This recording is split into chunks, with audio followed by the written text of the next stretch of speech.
Vamos a hablar del grupo B. Hay que decir que para cerrar, bajo mi punto de vista, el grupo A, dentro de que esto es un mundial, es molón, bueno, es grupo A, es probablemente el que menos pueda llegar a llamar la atención. Vamos ya con uno de los cocos. Y además, Miguel, te voy a decir muy sincero.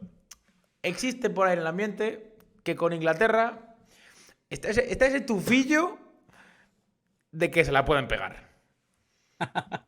Hablas de la palabra decepción, pues escuchas por ahí Francia por el tema de la... Más yo creo por deseo de algunos que por realidad con el tema de la maldición del campeón y tal. Pero es verdad que Inglaterra está ahí como que dices, cuidado. No sé tú cómo lo ves. Yo es que a mí el que me genera más dudas, ya lo digo, es Southgate. Más que cualquier jugador. Sí. El problema es Southgate. Sí, pasa un poco como con Portugal, que es un equipo al que le marca mucho también el seleccionador y lo que está intentando y lo que está llevando. Es verdad que da malas sensaciones Inglaterra. Es una de las selecciones que obviamente hay que poner con favoritas por el talento que tiene en global, por lo que yo creo que ha demostrado también en competiciones internacionales. El crecimiento ha sido brutal con respecto a lo que estábamos acostumbrados a ver, pero a la vez sí tengo la sensación de que puede ser una de las grandes decepciones del campeonato. Estoy contigo, la verdad.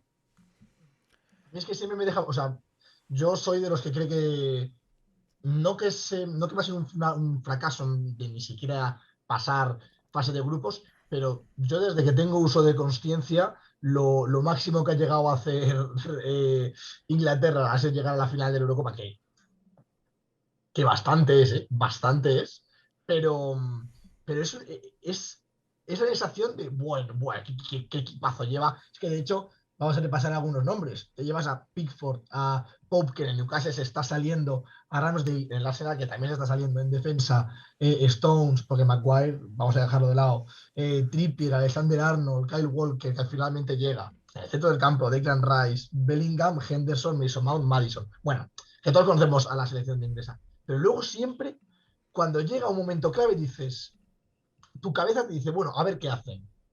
Porque puedes llegar a Alemania y decir, bueno, Alemania va a competir y posiblemente gane. Pero a mí cada vez que veo Inglaterra digo, a ver qué les da por hacer hoy a estos y a ver qué sucede. Entonces, siempre tengo esa espinita y no sé por qué, pero soy de esos que cuando me dicen, no, ojo, cuidado con Inglaterra. Yo sé que es otro comentario siempre de, nah, Inglaterra no va a hacer nada.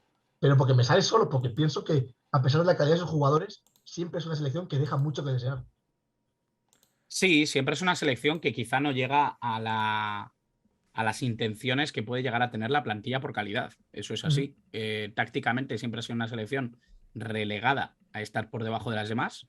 Eh, Creo que el plano inglés, obviamente, les dificulta muchísimo el tener un marco competitivo serio, pero no sé lo que puede ser este mundial. Sinceramente, creo que hay ciertos jugadores que están en un pic de su carrera bastante importante y que eso puede garantizar que compitan.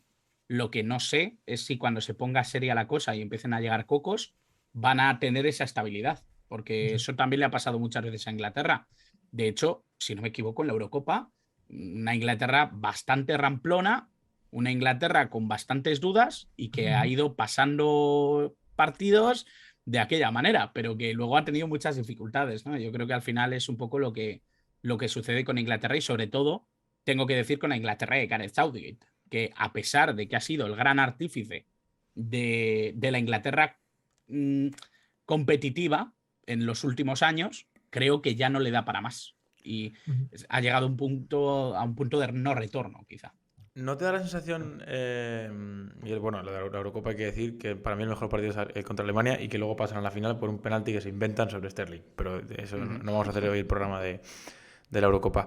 ¿No te da la sensación de que es una convocatoria algo descompensada? Es decir, delanteros como tal, tienes dos, que es Kane es muy bueno, y Callum Wilson, que Nacho González no escuche esto, pero a ver, hay un escalón muy grande, bajo mi punto de vista, que es verdad Sí. que luego pueden entrar jugadores a jugar ahí. El lateral izquierdo, Luke Shaw y puros, nadie más. El lateral derecho, 50 laterales derechos, bueno, 3. Arnold, Trippier, Walker, por mucho que Walker pueda jugar de central. Y te dejas fuera a Rhys James, por ejemplo, por lesión. Uh -huh. Luego, da la sensación de que interior puro Bellingham y Henderson, porque Mount es más media punta, Gallagher también es un poco ese rol. Foden puede jugar de interior, pero tampoco lo veo. Bellingham y Henderson para mí tampoco se parecen. Es decir, no veo lo que se busca en estas convocatorias, ¿no? Que es lo de doblar posiciones, evidentemente con diferencias. Pero veo muy descompensada esta convocatoria y vuelve todos los focos a apuntar a eso, a lo que dices tú, a Southgate. Sí. Bueno, eso es algo bastante típico de las convocatorias de Inglaterra. De hecho, bueno, es algo que yo creo que incluso nos puede sorprender con Kieran Trippier en banda izquierda, cositas que se invente para intentar tapar esas problemáticas. Incluso que se invente algún carrilero con más tendencia ofensiva que defensiva. Bueno, hay opciones, ¿no? Sí me da la sensación de que hay perfiles que están cojos, hay perfiles que tienen serias dificultades para ser competitivos a las alturas de unos octavos, unos cuartos de final, pero me da la sensación de que es una convocatoria que tampoco da para mucho más. Quiero decir, que se podría haber llevado mucho mejor que esto. Es difícil encontrar alternativas. Y obviamente cuando no tienes alternativas de muchísima calidad, prefieres llevar otro jugador que sí que la tenga, aunque no juegue en la posición que deberías doblar. Yo creo que es esto un poco lo que pasa con Inglaterra. No tienen jugadores del suficiente nivel competitivo como para formar o duplicar esas posiciones. Yo creo que hay jugadores que podrían haber llevado en las posiciones que quizá le faltan o que tiene menos convocatoria, pero a la vez creo que hubieran bajado mucho el nivel global de la convocatoria. Creo que en eso andan sobrados. En nivel y en talento tienen muchísimo. Ahora, es verdad que van a tener problemas sistémicos a la hora de configurar el 11.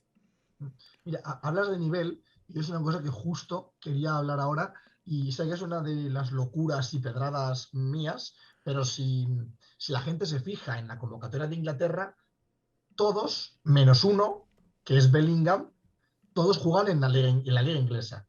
Entonces, ahora, Miguel, que tú hablabas de nivel, hay que recordar que ahora mismo la Premier League, para aquel que para que la siga, sabrá que es la liga con mayor nivel de requerimiento de calidad, despliegue físico, táctico. Digamos que está a mayor nivel literalmente en todos los aspectos futbolísticos. Sí.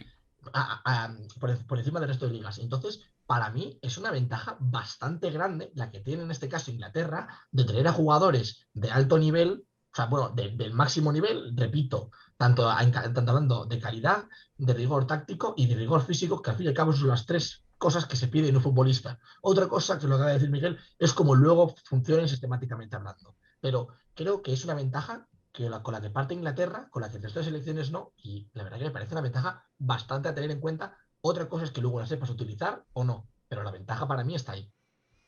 Sí que es cierto que además lo que ha conseguido Southgate es que la columna vertebral de este equipo sean jugadores ultra importantes dentro de sus realidades futbolísticas.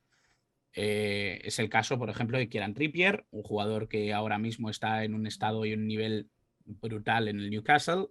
Es el caso de Saka, que es un futbolista que a pesar de su juventud es capital dentro del Arsenal. Es el caso de Ben White, que incluso podría cumplir como central en perfil derecho. Phil Foden, sin ir más lejos. Jugadores como Harry Kane. Yo creo que al final ha logrado que dentro de su 11 o de su equipo de gala sí que haya 6-7 jugadores que sean primordiales dentro de sus equipos. Y eso es algo que quizá Inglaterra probablemente desde 2018, 2014 no conseguía. Desde esos años en los que Southgate ya metió mano, eso ha ido mejorando. Pero antes era bastante difícil encontrar una selección inglesa tan protagonista si no recurrimos pues, a la época de Lampard, de Beckham, de toda esta gente que era inmensa, ¿no? Que era magnífica y que aún así llevaba jugadores que estaban en grandes ligas, pero que no eran titulares indiscutibles. Por lo tanto, esto hay que tenerlo en cuenta. Y luego hay otra cosa que decir. El jugador inglés y el aficionado inglés siempre ha valorado mucho que sus jugadores se queden en su liga, cosa que no ha pasado en otras realidades. Y eso, obviamente, cuando tu liga es la mejor del mundo, como tú bien has dicho, pues tiene un factor diferencial importantísimo. Yo aquí tengo, o me surgen dos dudas. Es quién va a acompañar a Bellingham en los interiores. pues yo creo que Bellingham es fijísimo, al menos bajo mi punto de vista. Sí. Luego a lo mejor llega Southgate y te planta a otra cosa, pero para mí Bellingham es fijísimo. Y luego me surge la duda arriba. ¿Y por qué digo esto? Porque Kane y Sterling para Southgate son fijos, a no ser que de repente con Sterling haya cambiado la cosa tras su fichaje por el Chelsea, pero yo no me cuesta ver una Inglaterra de Southgate sin Sterling. Y en teoría, si es un 4-3-3, o juega con tres arriba, luego ya atrás lo que queramos. Para un hueco restante te queda Foden, Grealish, Rashford, Saka. Quito de ahí a Maddison y Callum Wilson, que en teoría parten con desventaja. Yo no sé a quién ves ahí arriba como acompañante de estos dos, o si ves quizás a Foden un poquito más retrasado y Saka más adelante. Es verdad que piezas tiene todas las que quieras, claro, pero no sé hasta qué punto. Yo recuerdo una frase de Luis Enrique en la Eurocopa que decía que se llevaba 24 porque gestionar 26 era difícil. Yo no veo a Southgate como un gran gestor de grupo, y mentalmente los ingleses o están metidos o yo no les veo capaces de llegar a nada. Bueno, yo tengo dudas incluso con el dibujo. Yeah. Yo no sé si va a ser un 4-3-3, principalmente porque a pesar de que tiene jugadores que tradicionalmente han sido grandes extremos, no juegan así en sus equipos. Me explico. Sterling no juega como extremo desde hace bastante tiempo. Yeah. Saka no es un extremo al uso, aunque tiene capacidad y calidad para jugar como extremo. Yo creo más en una configuración distinta, un 4-2-3-1, un 3-4-2-1, algo que permita que haya más mediapuntas que extremos y que luego permita a los laterales ser importantes por fuera. Sobre todo porque si tienes a un Trippier o tienes a un Shaw o tienes a un Ben White incluso, creo que tiene que cobrar importancia a los laterales. Si no, no tiene mucho sentido que hayas llevado esos perfiles. Por lo tanto, sí que creo que si juega con 4 defensas, veo más un 4-2-3-1 que un 4-3-3. Principalmente por eso. Segundo, porque no creo que tenga muy claro que vaya a jugar con un solo pivote. Creo más en un doble pivote con Jude Bellingham y con Declan Rice que un solo pivote, por mucho que Declan Rice esté acostumbrado a jugar de esa manera o que tenga la capacidad para hacerlo. Incluso Calvin Phillips, que podría ser un único pivote perfecto, pero no lo ha probado mucho y además no ha tenido recorrido en el City. Se lo ha llevado, yo creo, más como parche que como argumento principal. Por lo tanto, yo creo más en esos sistemas que permitan el doble pivote y la profundidad por los laterales que en un sistema que incluya extremos como tal. A no ser de que esos extremos obviamente se vengan muy por dentro, ¿no? Que ya estaríamos hablando de un 4-3-2-1, algo diferente, ¿no? Un árbol de Navidad más tipo Ancelotti que lo que suele ser el 4-3-3 clásico. Por lo tanto, yo creo que lo primero que va a hacer es potenciar los laterales. La pareja de Bellingham que me preguntabas, para mí es Declan Rice.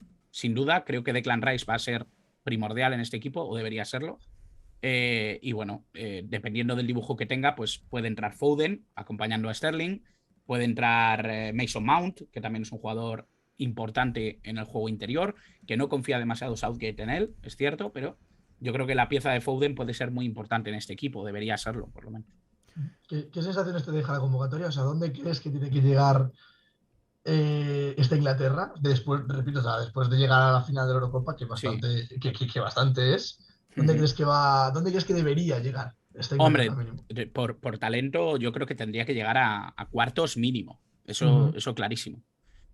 Yo soy muy malo, haciendo pronósticos. Soy terrible, soy muy malo. Todos somos malísimos. Estoy en Radio Marca con gente que hace apuestas y tal, y yo procuro quedarme callado porque no quiero saber nada.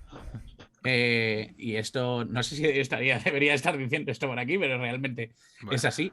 No me gusta mucho el tema de las apuestas ni de los pronósticos, pero es verdad que esta Inglaterra debería estar en cuartos mínimo, porque obviamente ha llegado a la final de Eurocopa, es un equipo que tiene calidad como para estar muy arriba. Otra cosa es que Southgate tenga la capacidad de llevar a estos jugadores a una capacidad competitiva como para llegar a estos niveles, sobre todo en un mundial que creo que va a ser muy competitivo, que hay selecciones muy preparadas.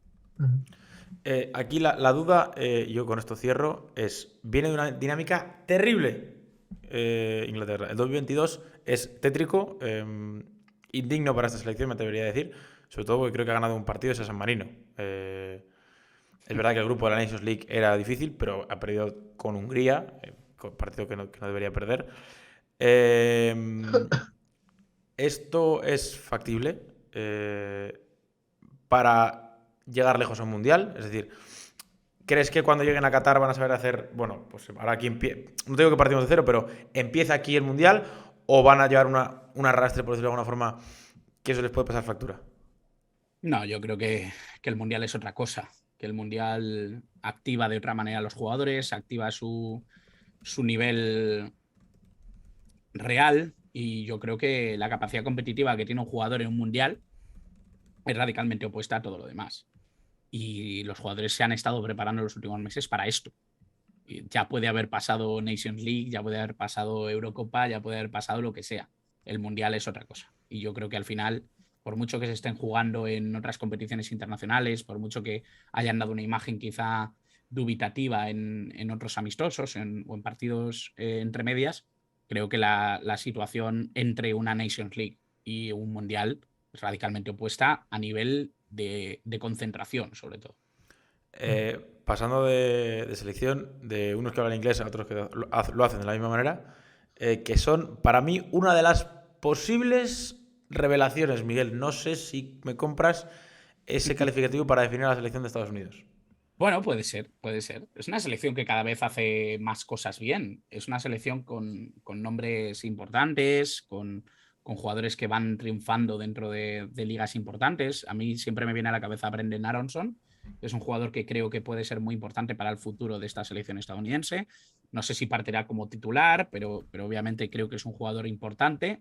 Yo creo que es una selección con recursos y con argumentos suficientes como para poder ser una revelación, ¿no? Para ser una selección seria. Creo que Berhalter está haciendo muy buen papel, muy buen papel. Lo está convirtiendo el equipo estadounidense en un equipo serio, sobre todo. Quién sabe si encontraremos otra machada entre Inglaterra y Estados Unidos. Recuerdo que en 1950 Joe Gadgets les marcó un gol histórico, ganaron ese partido en 1950, en Estados Unidos no había ningún jugador profesional y eso supuso un varapalo enorme para Inglaterra, y eso obviamente puede ser también muy interesante para ver los partidos, no solo el Inglaterra-Gales, que por supuesto tiene una importancia extrema, sino también este Estados Unidos-Inglaterra, que puede complicarle mucho la vida a Inglaterra y sobre todo porque son, ya digo, un equipo muy serio. Sí. Los ingleses y los galeses, que por lo que sea no se llevan bien. Por lo que sea. Bueno, se llevan mejor que los escoceses, por ejemplo, pero todo choque que se dé al amparo del Imperio Británico siempre es interesante. Por lo que sea, lo he dicho, por lo que sea, oye, los ingleses con los países que los rodean, no. Sí, no se han llevado nunca muy allá, no, es verdad. No sé, si no me equivoco, Miguel, el Mundial del 26 es en Estados Unidos y México. Si no me falla la memoria. Efectivamente, Estados Unidos, México, Canadá. Eso es. Entonces, no sé, por poner una comparativa, evidentemente el desarrollo de fútbol que hay en Estados Unidos no es ni comparable a lo que ha habido en Qatar. No quiero yo poner las dos en la misma balanza. Pero no sé si crees que esto puede ser una previa, por decirlo de alguna forma, para lo que de verdad puede ser su gran actuación, que es en 2026. Es decir, puede ser la revelación, tiene jugadores que pintan muy bien. Yo tengo muchas ganas de ver a Gio Reina, me gusta mucho. Tengo ganas de ver a Yunus Musa fuera del contexto Valencia. Pero, claro, no sé si todavía es algo prematuro, teniendo en cuenta que, evidentemente, todos los objetivos de la Federación Americana de Fútbol están destinados en hacerlo bien en lo que va a ser su mundial. Además, teniendo en cuenta lo que a la sociedad americana le gusta, todo este rollo. No sé si crees que, hombre, evidentemente lo pueden hacer bien, pero que quizás les pilla algo pronto a esta generación de futbolistas. Sí, estoy seguro de ello. De hecho, creo que esta generación tenía, bueno, para empezar, tenía avisos de ser la generación que iba a disputar el Mundial de Estados Unidos en 2022. Perdieron el Mundial y se lo dieron en 2026. Pero el Mundial de Estados Unidos iba a ser en 2022. Por lo tanto, la planificación deportiva con respecto a la generación que llega con nivel para poder hacer grandes cosas en un mundial ya es esta. Es verdad que creo que en 2026 va a tener mayor maduración y va a ser una regeneración aún más completa de lo que conocemos de Estados Unidos en los últimos años. Creo que ya hay un cambio generacional muy importante, ya digo, muy bien llevado por Greg Berhalter, y que hoy por hoy ya hay nombres muy reconocibles dentro del primer nivel del panorama internacional. Es que eso quizás sí que es algo muy diferencial con respecto a años anteriores. Es verdad que existían los Landon Donovan y grandes jugadores estadounidenses que estaban dando buen nivel en grandes ligas, pero ninguno era tan diferencial como lo son hoy. Es que es verdad que han progresado muchísimo en ese sentido, igual que lo ha hecho Canadá, por ejemplo, y creo que eso puede ser muy importante de cara a los objetivos que tengan, ya no solo en 2022, sino también en 2026. Mira, yo justo hablando del equipo, que es lo que acabas de un poco por encima, Miguel, es lo que quería yo recalcar sobre esta convocatoria. Yo me acuerdo hace años que me decía la selección de Estados Unidos y yo solamente me sabía a Clint Dempsey y a Howard, el portero calvo Sí, barbudo. sí, Yo solamente, para que tengas una idea, Tim Howard. conocí. Eso es, yo solamente conocía a ellos. Entonces, claro, ahora me paro a ver, porque obviamente tengo ya más conocimiento futbolístico, pero me paro a ver la selección y en defensa tienes a Dest, tienes a Jet Lin, exjugador del Newcastle, tienes a Tim Brim del Fulham, en el centro del campo, Yunus Musa, como ha dicho Moste, McKennie, tienen muchos jugadores en ataque, pues, no sé, digamos que tienes a Tim Weah, por ejemplo, también en ataque, tienes jugadores muy A Matt interesantes. Turner, que está haciendo muy buenos partidos cuando juega en el Arsenal. Eso es, a Pulisic también, por ejemplo, a Gio Reina, como había dicho. Entonces, creo que es una selección que ya poco a poco se le debe de ir tomando en serio. No sé si, obviamente, este va a ser un mundial o su mundial será el de 2026 de Estados Unidos, pero creo que es una selección que va un poco tapada y realmente tiene nombres muy, pero que muy interesantes, posición por posición.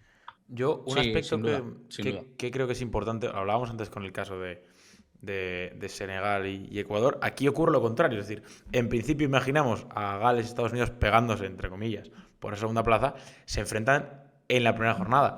No sé, Miguel, hasta qué punto crees que lo que puede ser, pues al final, el grupo de Gales, ahora lo comentamos, es un grupo ya más hecho, ¿no? Se conocen todos, vienen un poco, yo creo que arrastrando la mayoría de esa Eurocopa tan buena que hicieron en 2016. Ya último gran torneo para la mayoría de ellos, si no lo fue ya. Pero un grupo para mí más nuevo, que es, al final, pues repito, con miras más a ese 2026. No sé hasta qué punto les puede pasar factura en ese primer partido en el que, hombre, no te digo que se jueguen todo, porque luego, evidentemente, pueden dar la sorpresa con Inglaterra, pero que muchas de sus posibilidades están ahí, es evidente, y asentarse en un mundial no es poca cosa, es decir, hay que saber jugar un partido mundial. No sé hasta qué punto o qué importancia le das a este detalle de que se la puedan llegar a jugar en la primera jornada. Hombre, es muy importante. Para empezar, porque yo supongo que Berhalter imagina que es superior a Irán. Va a ser un partido difícil, pero supongo que imagina que es superior a Irán y que obviamente tiene que ganar a Gales. Sin ganar a Gales, Estados Unidos lo tiene muy difícil, porque Irán creo que sí que tiene un nivel futbolístico para plantear problemas a cualquier selección. Pero me da la sensación de que si Estados Unidos tiene que jugársela de manera firme contra una selección, es contra Gales. Es contra la que quizá puede tener mayores oportunidades de demostrar el juego que hacen y el juego que son capaces de llevar a cabo. No digo que contra Irán no puedan hacerlo, pero sí que es cierto que creo que la selección de Queiroz suele ser más rocosa, más difícil. Y obviamente creo que Gales tiene algo a favor y es que es un equipo que ya se conoce y que sabe a lo que tiene que jugar, que es a darle balones a Gareth Bale. Pero Estados Unidos puede pagar un poco la novatada. Puede pagar un poco el creer que con jugar bien o con tratar bien la pelota o con merecer es suficiente. Y eso obviamente en los mundiales suele pasar factura. Veremos cómo empieza Estados Unidos. Al final ese primer partido obviamente lo va a decidir casi todo de cara al grupo porque obviamente presumiblemente Inglaterra ganará Irán. Es lo que se espera que haga. A mí, por ejemplo, hablando un poquito mezclando el tema Gales, a mí en Gales me pasa lo que a ti con Senegal. Yo creo que Gales no va a venir y a mí Samuel, es verdad que hay nombres interesantes, Aaron Ramsey, creo que hay jugadores que pueden dar más de sí, pero me parece que es una selección en la que si no va Bale, a mí se me cae por todos lados. Pero por Sí, todos no, lados. absolutamente. Y de hecho es una selección que a pesar de que ha metido piezas nuevas, que tiene jugadores pues como Neco Williams, que a mí me vuelve loco, me parece que es un futbolista con mucho nivel, Kiefer Moore, creo que Joe Rodon necesita más tiempo para ser el central que todos imaginamos. Ethan Ampadu, que es un central reconvertido también. Bueno, yo creo que al final tiene nombres importantes y jugadores llamativos que pueden crecer, que pueden mostrar una buena cara, pero al final sin Gareth Bale esta selección es otra cosa. Para empezar les quitas el ancla, el jugador, el faro, ¿no? El que sabes que tienes que ir hacia él, el que tiene una lucecita y Sí. dices, bueno, tenemos que ir hacia ese jugador, tenemos que hacerle llegar el balón rápido. Esto es como lo que decía Bilardo, ¿no? La única indicación es que denle el balón al 10. Pues esto es un poco lo mismo. La sensación es que el balón tiene que ir a Gareth Bale, porque sabemos que cuando Gareth Bale tiene la pelota en 3/4, suceden cosas. Bien para encontrar la jugada, o bien para pegar un zurdazo, o bien para encontrar un hueco. Y eso obviamente es a lo que juega Robert Page, a lo que juega esta selección galesa y a lo que han jugado todas desde que Gareth Bale está en el equipo. Yo con Gales, ya que estáis, lo hilamos de manera casi natural, le parece que va a estar hasta ensayado esta forma de pasar de selección. Vamos a empezar por atrás. A mí, tengo que decirte que pensaba que la portería era un drama hasta hace 2 semanas. Porque de repente a Danny Ward, sobre todo esta última jornada, le ha dado por parar un poquito en el Leicester, aunque sea un poquito, y dices, bueno, es verdad que ni mucho menos es un portero que a mí me da muchas garantías, no creo que sea la zona preferida, pero un mundial ya sabéis que es un torneo, bajo mi punto de vista, que el pico en el que llegas es muy importante. Sí. Es decir, puede ser muy bueno que como el nivel con el que llegues sea malo. Lo decía Miguel, no hay tiempo para coger ritmo, y menos en un torneo como ahora, que no hay semanas de preparación, hay semana de preparación en individual. Por lo cual ahí creo que suma un poquito Gales. El tema de Gareth Bale con su selección es digno de estudio, porque si Bale jugase todo el año con la camiseta de Gales, optaría al Balón de Oro. No tengo ningún tipo de duda. O sea, es una cosa de auténticos locos. Pero al mismo tiempo, yo, por ejemplo, era muy fan. De hecho, tengo un amigo mío que se compró su camiseta de Dan James. Había mucho hype en esa época del United. Recuerdo que este verano o el anterior, creo que este verano, se rumoreó con un traspaso, una cesión a los Spurs. Acabó en el Leeds, no está jugando nada, Miguel está jugando, bueno, nada, poco, a un nivel muy bajo.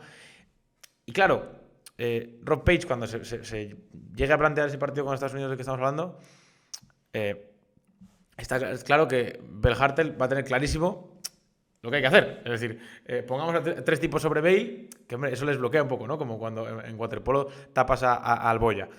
Claro, si no hay más soluciones en Gales, yo ahí sí veo que se cortocircuita un poco el equipo de Page. Sí, así es. Realmente, bueno, tengo que hacer un apunte porque Danny Ward es cierto que ha mejorado, pero ojo no sea Hennessy, el titular. Ha jugado mucho más este año. Es verdad que en años anteriores ha sido Danny Ward el meta, pero Hennessy, ojito, y eso que no está jugando prácticamente nada en el Forest. Es bastante llamativo lo que comentas, porque es cierto que tapando a Gareth Bale puedes provocar que haya menos opciones. Luego también hay teorías que dicen que cuanto menos tapes a un jugador, mejor te va a ir, porque realmente no están acostumbrados a que no ejerzan presión sobre ellos. Gareth Bale, además, es un futbolista que lo que necesita normalmente es aclarar la jugada con el jugador que le hace el marcaje, venirse al interior y buscar zurdazo, buscar opción de tiro. Eso obviamente lo puede perseguir Estados Unidos de otras maneras, ¿no? Intentando tapar zonalmente, intentando no dejar huecos, intentando cubrir a Kiefer Moore para que no haya línea de pase. Bueno, hay muchas opciones, ¿no? Pero es verdad que cuando solo tienes una herramienta para llegar al área contraria, es relativamente fácil secarla, ¿no? Obviamente ahí está un poco la dificultad de Gales y ahí está un poco también la sorpresa de que en los últimos años, gracias a Gareth Bale, esta selección haya sido tan competitiva. Fíjate que a mí este año me parece que Gales en ataque tiene nombres interesantes además del de Bale. O sea, tienes a Daniel James en el Fulham, que bueno, pues, no está en su mejor momento, pero sí está jugando sus partidos. Tienes a Brennan Johnson en ¿qué equipo está Brennan Johnson? En Nottingham Forest, ¿no? Si no me equivoco. Nottingham Forest. Que es un jugador muy joven, cierto, creo que rozan los 20 años, por muy poco o algo así, Sí, pero son nombres interesantes y creo que al fin y al cabo es la baza que tiene que utilizar Gales. sí. Además de tirar de Bale, creo que el ataque es donde más tiene que buscarse, digamos, las habichuelas, ¿no? Claro, el problema, por ejemplo, de Brennan Johnson es que juega en la posición de Bale. Claro. Imagínate, ¿no? Ujú. Sí, sí, Imagínate. sí, sí. A no ser de que intenten ponerle de punta, que también ha jugado algo en esa posición, un poquito más móvil, es difícil que tenga muchas oportunidades, porque realmente juega en ese extremo derecho normalmente. Ujú. Bueno, es difícil, ¿no? Es que al final, cuando tienes un tapón tan grande como es Gareth Bale, es difícil que tengas muchas oportunidades o que no te cambien la posición y el rol. Ujú. Pero sí, es cierto, es que al final tienes muchas cosas que llaman la atención, pero no terminas de ver el equipo, no terminas de ver la idea global más allá de Gareth Bale. Ujú. Ha No, subido no. Luis Enrique un vídeo a su Twitter hablando en Uy. la cámara con unos cascos cual streamer, que cuando acabemos esto lo ponemos aquí en directo. No, me da miedo lo que puede decir Luis Enrique en ese vídeo, pero no nos despistemos. Yo tengo, la última que te hago de Gales, Miguel, es muy sencilla. Bajo mi punto de vista, lo que yo recuerdo de Gales es que el centro del campo, para Page, como si no existiese. Es decir, o sea, Sí, no tiene demasiadas herramientas. Es verdad que, bueno, yo creo que si la confianza pasa por Joe Allen, un viejo conocido de la Ujú. Premier, o pasa por Ramsey incluso, es que me parece que los recursos son cortitos, ¿no? Yo creo que no hay demasiados ejemplos de jugadores que puedan ser dominantes ahí. He dicho antes Ampadu, yo creo que Ampadu es un jugador que sobre todo en balones largos se relaciona muy bien con la pelota en el medio, pero que obviamente necesita un jugador un poquito más organizador, un poquito menos caótico, que no busque tanto la salida en largo. Y creo que ahora mismo, salvo Ramsey o Joe Allen, tampoco es que tenga grandes cosas. Y ahora mismo ya digo, si el objetivo es llegar rápidamente a Bale, lo peor que puedes hacer es contemporizar el mediocampo. Por lo tanto, no es algo que ahora mismo creo que esté entre las opciones que tiene Rob Pace para buscar un poco la solución a su equipo. lo que viene siendo un partido de tenis, ¿no? De un lado al otro. Y el centro del campo es, Sí, sí, es, es la red. Fútbol sí, champán, sí. amigos, fútbol champán. Esto nos lo podría venir a contar mejor Rodra, ¿eh?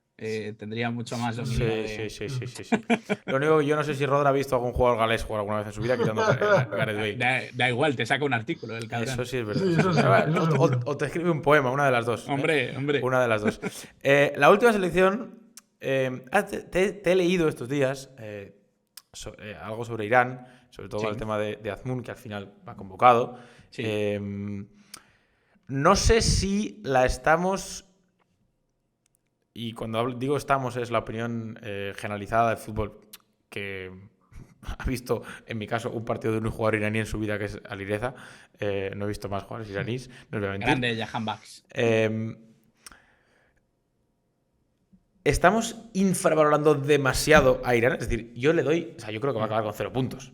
Yo creo que también. Pero Yo creo que claro, ambos. aquí el experto eres tú y por eso estás tú aquí con nosotros. A Las, mí, la estamos infravalorando quizás en exceso. sí, yo creo que sí. Más allá de que luego quede con 0 puntos. Es que es una selección que hace buen juego.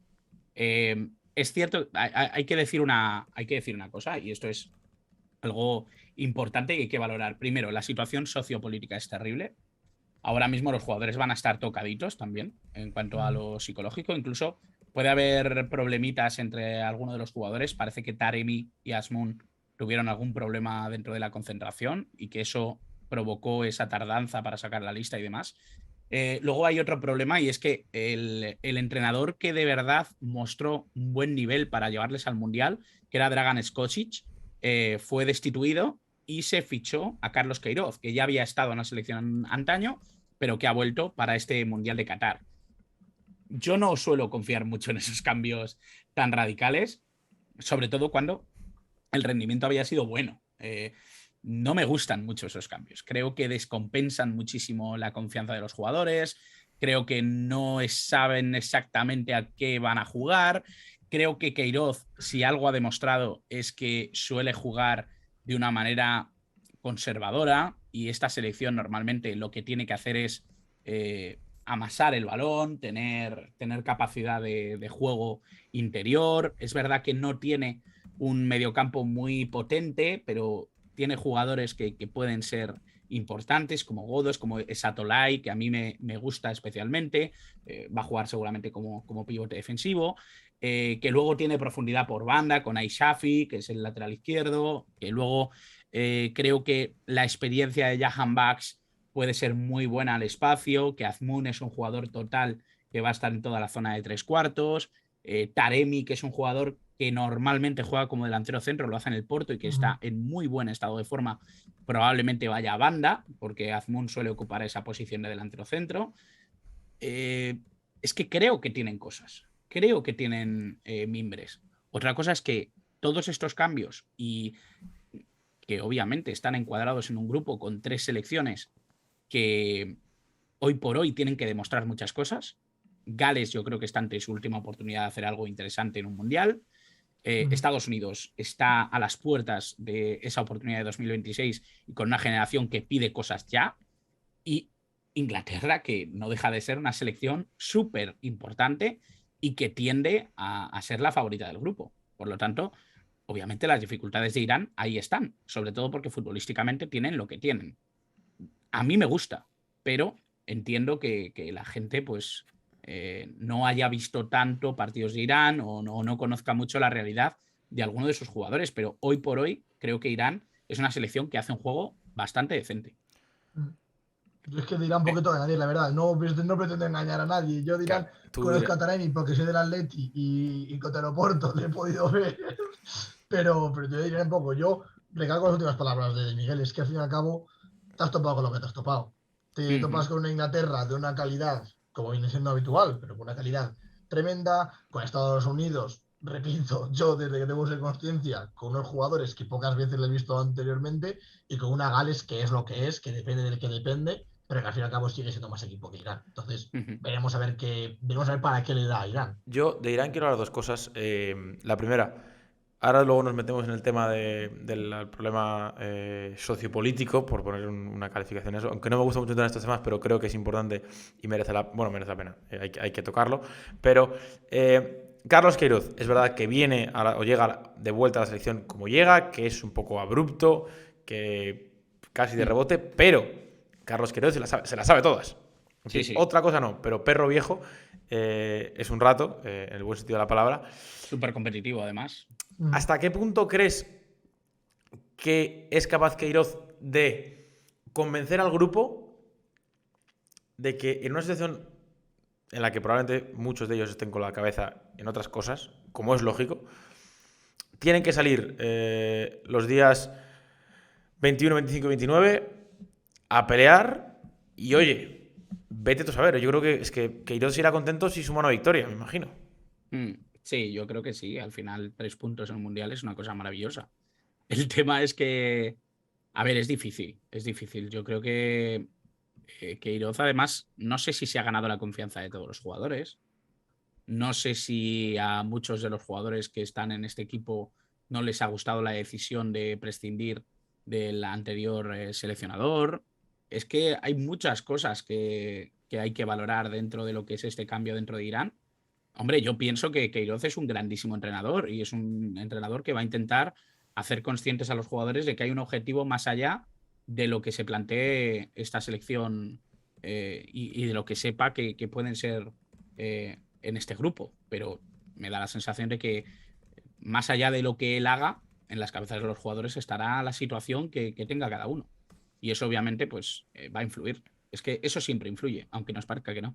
Puede influir para bien y puede influir para mal. Y obviamente cómo salga, pues ya lo va a determinar la suerte, que no se nos olvide que en el fútbol tiene una importancia suma.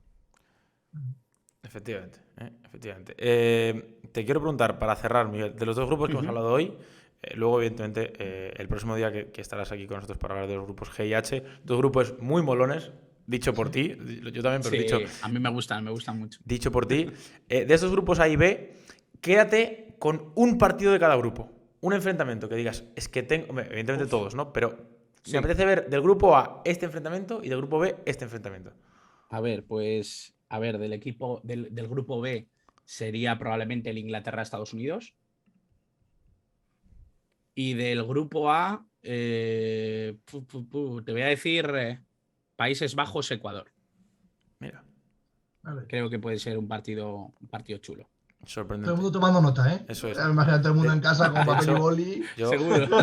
aprovecho para añadir a lo que ha dicho Miguel que el Inglaterra-Estados Unidos es 25 de noviembre, viernes, si no me equivoco, 8 de la tarde, y que ese Ecuador-Países Bajos es también el mismo 25 a las 5, por lo cual, oye, planazo, te coges el viernes, sales de Horario trabajar perfecto. prontito a las 4, llegas a casa a las 5 y dices, ¿qué me toca?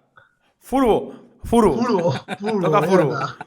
¿Eh? Esa es. Así que nada, nosotros después de atracarte hora y media te liberamos. Ha sido Perfecto. de corazón un auténtico gusto. O sea, Como siempre. Igualmente, chicos, de verdad. yo en mi caso, te voy a decir, sé de Qatar y de Irán, no.